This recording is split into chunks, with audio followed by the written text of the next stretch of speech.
Halo, salam jumpa pemirsa. Saya Sally Siregar kembali hadir menjumpai Anda di layar kaca dalam program Kilas Mancanegara.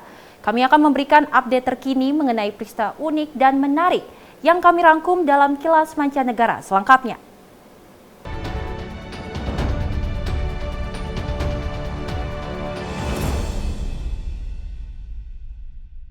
Langsung saja pemirsa, mencari makanan halal terutama saat Ramadan cukup jadi tantangan di negara-negara yang dengan populasi muslim yang sedikit termasuk Amerika Serikat. Namun sebuah aplikasi untuk mencari restoran halal bernama Zabiya bisa jadi solusi. Mendapatkan 200 restoran baru untuk bergabung pada sebuah aplikasi adalah target Syahad Amanullah. Ia adalah pendiri Zabihah, sebuah website pencari restoran halal yang telah beroperasi sejak tahun 1998. Lewat website ini, orang-orang dapat memasukkan informasi lokasi mereka dan melihat opsi restoran-restoran halal di sekitar. So Zabiya was founded in the West because it was very, very difficult for Muslims to find halal food. There was maybe about 200 restaurants in the whole United States that openly said that they were halal. And when we launched, we realized that people were adding neighborhood stores that they knew of, and restaurants were adding themselves. And so we've grown since then from 200 restaurants to now over 14,000 restaurants just in the US. Meski dengan perkembangan itu, Syahad tetap belusukan di jalanan kota New York. Karena Zabihah yang tadinya hanya berupa website telah berubah menjadi sebuah aplikasi ponsel yang tidak hanya mencari restoran halal saja, tapi juga memberikan jasa antar makanan.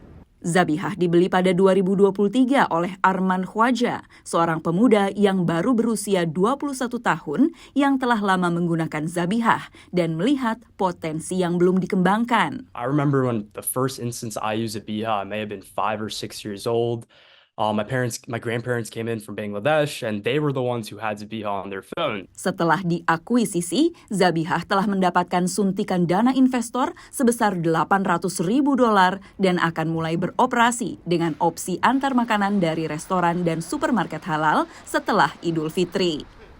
Zabihah akan merambah pasar pengguna jasa antar makanan dari restoran maupun supermarket di Amerika Serikat yang diprediksi jumlahnya akan terus melejit hingga 2028 menurut pantauan Statista.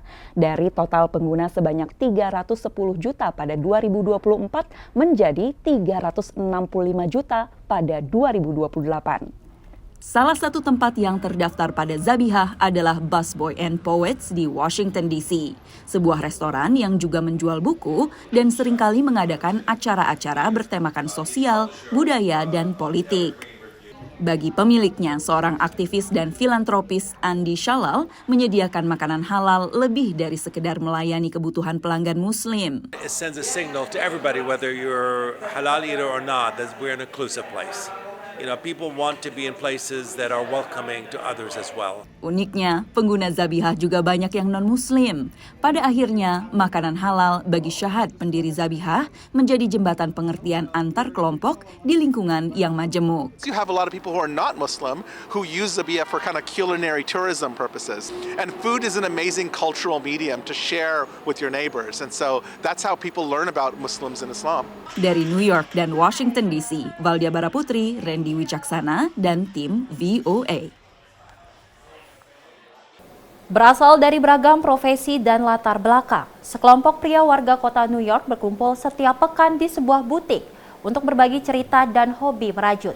Saksikan bagaimana mereka menepi sekian banyak stigma yang melekat pada kegiatan ini, mulai dari identik dengan perempuan hingga gaya hidup yang lebih irit.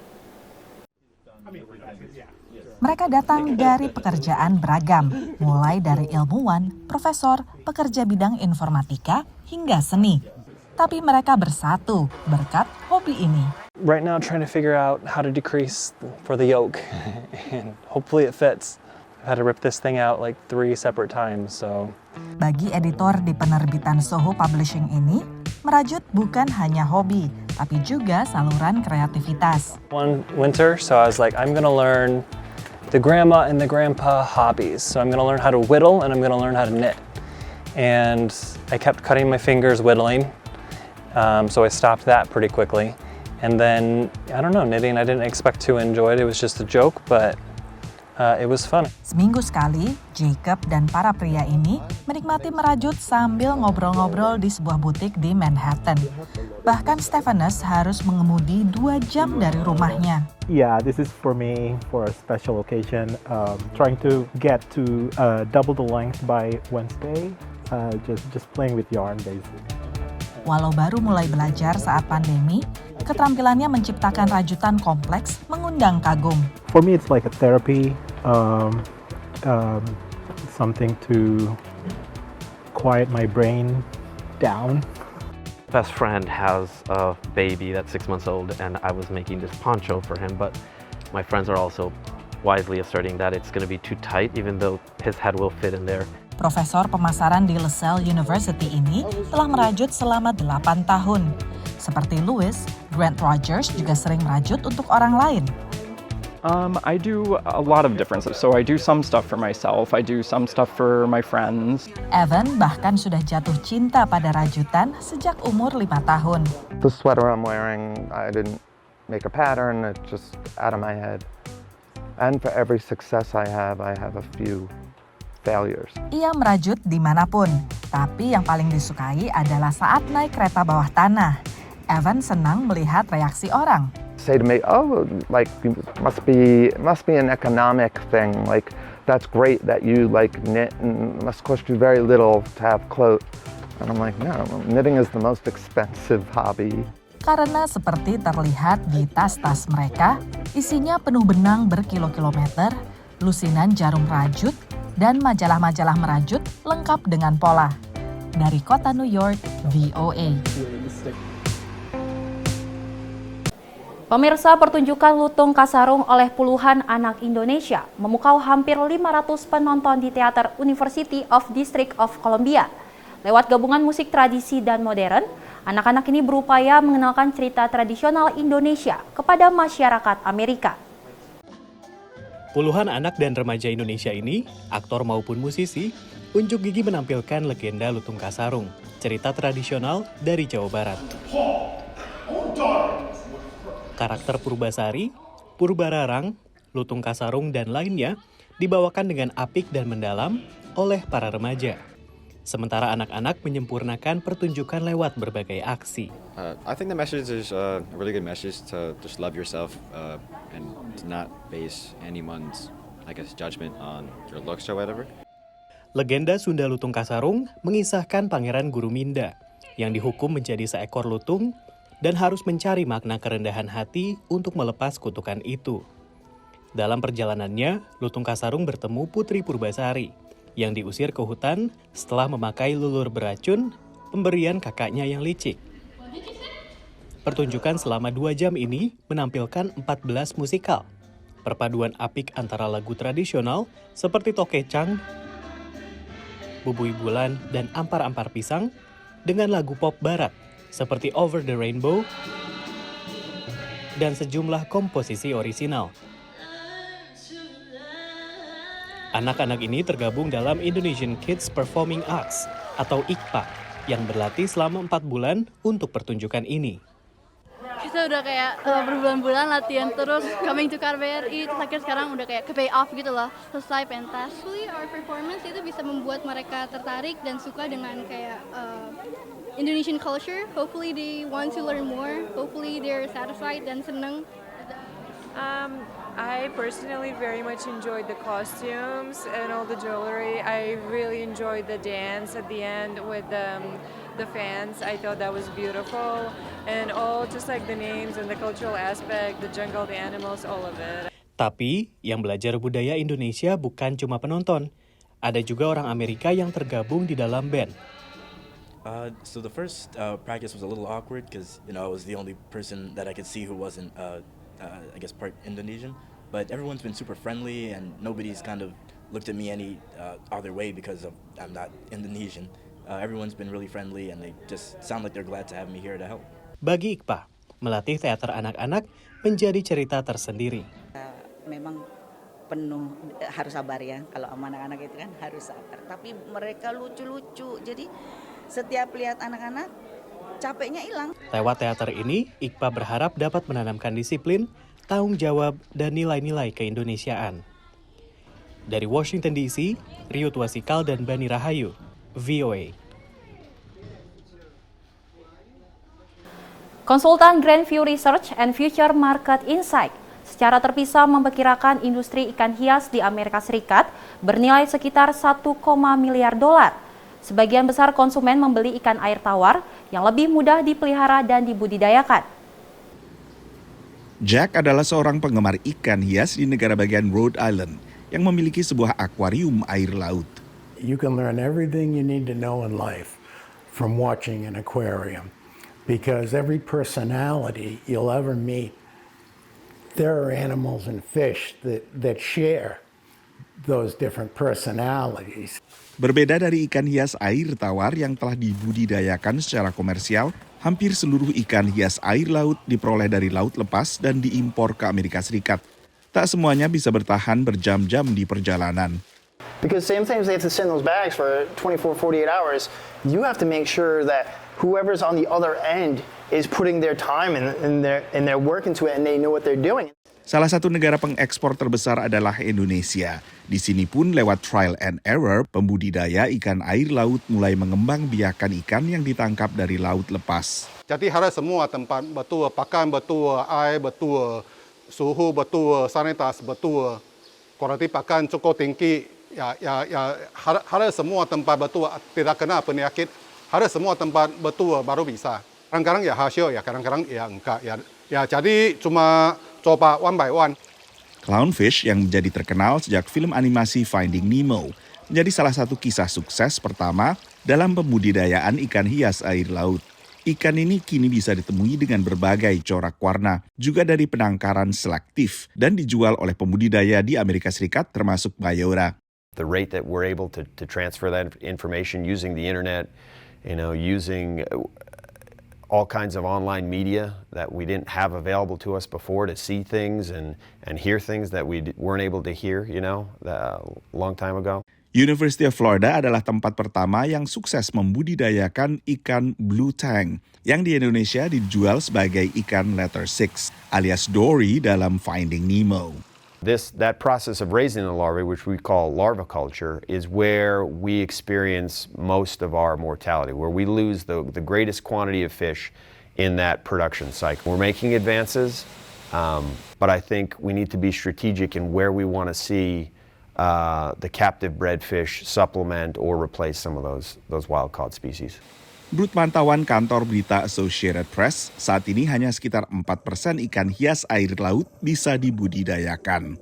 Perkembangbiakan ikan hias laut memang lebih kompleks dibandingkan ikan hias air tawar. Dan karena itu perlu lebih banyak eksperimen sebelum bisa dilakukan secara komersial. Dari Pine Point, Maine, saya Nova Purwadi dan tim VOA. Beralih ke berita selanjutnya, pemirsa, sejak tahun 2006, para penggemar buku komik berkumpul di New York City Comic Con yang legendaris untuk berdandan dengan kostum superhero dan berbelanja. Baru-baru ini mereka berkumpul untuk berinvestasi. Lebih dari 200.000 penggemar berat buku komik yang bercosplay dengan kostum tokoh komik kesayangan mereka memadati Javits Center di New York City baru-baru ini untuk New York City Comic Con. I love Comic-Con because I like to see all the cool exclusives and cosplays, everything. It's just it's experience. Electric. It's a lot of energy. You feed off of other people's energy, and you just come and enjoy the excitement. I think it's very inclusive here. It's a good place for people who are all fans of the same thing to just get together and celebrate what they love. Banyak menyoroti kostum dan beragam komik baru yang inovatif. Namun, harta karun seperti buku-buku komik antik juga ikut meramaikan pameran ini dengan harga yang mencapai jutaan dolar. When you go to Comic-Con, you're going to see all the flash and the glitz, all the cosplayers, the Hollywood stars. But at its core, at its heart, it's all about vintage comic books. You're going to see rows of books worth millions of dollars. Beberapa buku bahkan lebih mahal daripada harga berlian. This one right here is by Bob Kane from DC Comics from 1939. It's the first appearance of Batman ever in a comic book. This comic book in this condition is worth approximately $400,000. This is Marvel Comics #1. This copy is one of the best copies known to exist in the world, and this comic book is worth $3 million. Pada tahun 2022, Heritage, rumah lelang seni komik terkemuka di Amerika Serikat, melaporkan penjualan melebihi 195 juta dolar Amerika Serikat atau setara 3 triliun rupiah. Angka ini meningkat 7% dari tahun sebelumnya. Comic books fit into some people's investment portfolios. They're looking for alternative forms of investment outside of stocks and bonds and precious metals. They're looking for something they're also passionate about, and they're passionate about comic books. Siapa tahu buku komik yang Anda beli hari ini mungkin akan menjadi investasi berharga di masa depan. Banyaknya warga Amerika Serikat yang menonton anime dan membaca komik membuat minat warga Amerika Serikat terhadap komik meningkat pesat di tahun 2021. Datanya menunjukkan ada peningkatan terhadap penjualan komik sebanyak 48% atau sekitar 94 juta komik. Namun angka ini merosot di tahun 2022. Dari New York, Amerika Serikat, Randy Wicaksana dan tim VOA. Pemirsa, sebuah restoran cepat saji yang dijalankan mesin robotik belum lama ini dibuka di Pasadena, California, Amerika Serikat. Restoran otomatis ini memanfaatkan robot untuk membuat makanan dan memakai kecerdasan buatan untuk menerima pesanan. Robot ini sedang menyiapkan kentang goreng, sementara robot lainnya membuat burger di restoran Cali Express. In the back, there's a refrigerator that has chunks of meat, so it fresh grinds every single patty and forms it to order. Restoran otomatis penuh pertama di dunia ini berlokasi di Pasadena. Robot bisa mengingat wajah pengunjung dan menangani pesanan. Pelanggan tidak perlu memberikan tip seperti di kebanyakan restoran Amerika lainnya. Menurut pemiliknya, ini terobosan revolusioner dalam keselamatan untuk menghindari karyawan terpeleset atau kena luka bakar, sekaligus mengurangi limbah makanan dan penggunaan minyak. We're really focused on the restaurant space. If you think about the restaurant space, it's, they don't have the best technology. It's not really the same as the tech industry. It's the area really that technology left behind. Pengelola restoran mengatakan robot adalah pekerja ideal karena tidak pernah absen atau minta kenaikan gaji. Walau biaya perawatan robot belum diketahui, tapi pemilik restoran berpendapat jumlahnya tidak akan memberatkan. We're talking about 5 to 6 people per shift down to 1. So that's what, 80% savings? Penghematan merupakan alasan terbesar dalam integrasi robot ke dalam dunia kerja. Tahun 2023, Gubernur California Gavin Newsom menaikkan upah minimum pekerja restoran cepat saji menjadi $20 per jam atau sekitar Rp310.000 per jam. One argument on the part of employers who were against the proposition to elevate the minimum wage for fast food workers was that was going to make it more expensive for them to operate, and they were going to look for ways to cut costs. Gasper menambahkan, meningkatkan upah minimum merupakan upaya menarik pekerja masuk ke dalam industri restoran cepat saji. Sementara menurut Tony, robot adalah cara menghindari peningkatan biaya tenaga kerja, dan robot bisa melakukan banyak pekerjaan yang tidak disukai manusia. But the truth of the matter is, even paying $20 an hour in Pasadena, I will have a hard time hiring enough staff to work here in this restaurant. Walau pelanggan senang dengan layanan baru ini, tapi menurut Gasper, penggunaan robot tidak luput dari masalah teknis dan mengakibatkan hilangnya interaksi dengan manusia. The employees complain that, they have to monitor these automatic machines because they tend to fail a lot. People end up wanting to talk to a human being because they know that human beings can process more complex requests. Robot telah berperan besar dalam industri manufaktur, dan seiring berjalannya waktu, tidak dipungkiri robot akan berkembang dalam lebih banyak industri. Tapi belum jelas apakah konsumen di industri restoran sudah siap dilayani oleh pramusaji dan koki robot. Dari Arlington, Virginia, saya Helmi Yohanes dan tim VOA. Pemirsa, produk kerajinan tangan Indonesia jadi salah satu komoditas yang banyak diimpor oleh Amerika Serikat. Dalam pameran bisnis di New York, 11 produk UMKM Indonesia dipamerkan di kota New York dan hasilkan transaksi potensial hingga 1, miliar rupiah. UMKM punya peran signifikan dalam perekonomian nasional Indonesia, termasuk kontribusi 60% terhadap produk domestik bruto tanah air, menurut Kementerian Koordinator Bidang Perekonomian. Dalam kaitan itu, 11 UMKM produk kerajinan tangan disponsori pemerintah Indonesia untuk memamerkan produk mereka di New York dalam pameran bisnis New York Now. Tinggi rendahnya hasil ekspor ini akan berdampak langsung terhadap perekonomian kita. Dan kalau itu berdampak terhadap perekonomian kita, berarti berdampak terhadap inflasi atau nilai tukar kita. Nah, disitulah menjadi concern utama Bank Indonesia. Beberapa UMKM sudah punya pengalaman ekspor dalam jumlah kecil, termasuk Nani Susatyo, pemilik produk dapur yang terbuat dari kapis atau kerang. Saat ini lebih banyak di dalam negeri, terus terang aja, dan mulai berkembang ke arah luar. Jadi kalau luar negeri itu sekitar 30-40%, 60%-nya lokal Mas Yan. Ya. Produk pakaian milik Asep Rohman, Bulau, sudah punya pelanggan hingga mancanegara, bahkan sudah pernah menghiasi lantai busana New York Fashion Week. Kesempatan pameran di New York dimanfaatkannya untuk memperbanyak kuantitas ekspor secara grosir. Biasanya kita langsung B2C sih, to customer gitu, jadi bukan B2B. Nah, untuk exhibition di New York Now ini kita coba pengen B2B gitu, jadi ke wholesaler juga. Pameran New York Now merupakan salah satu pameran kriya business to business terbesar seantero Amerika Utara. Menurut data yang kami kutip dari KJRI, sebanyak 78% pengunjung yang datang ke pameran ini punya otoritas untuk toko mereka. Menjadikan pameran ini strategis untuk UMKM Indonesia memasarkan produknya di negeri Paman Sam. Damar jalani bisnis keramik sejak 6 tahun yang lalu, dan pameran ini jadi pengalaman internasional pertamanya. Jadi untuk berkembang sampai luar negeri mungkin belum terpikir gitu ya. Tapi ya ada sedikit terbesit, tapi kecil sekali mimpi itu gitu. Di pameran ini produknya ditawar untuk ekspor hingga 4.000 piece.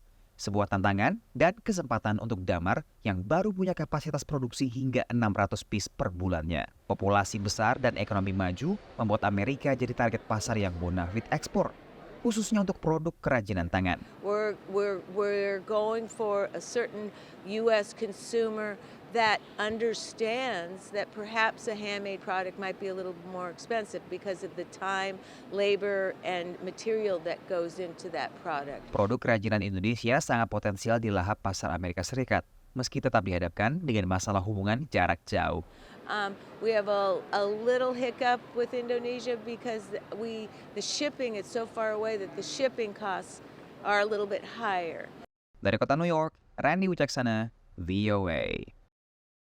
Informasi tadi pemirsa sebagai penutup jumpa kita kali ini. Pastikan Anda tetap selalu menonton Kilas Mancanegara hanya di Simpo TV. Saya Selis Regar dan kru yang bertugas pamit undur diri. Terima kasih dan sampai jumpa.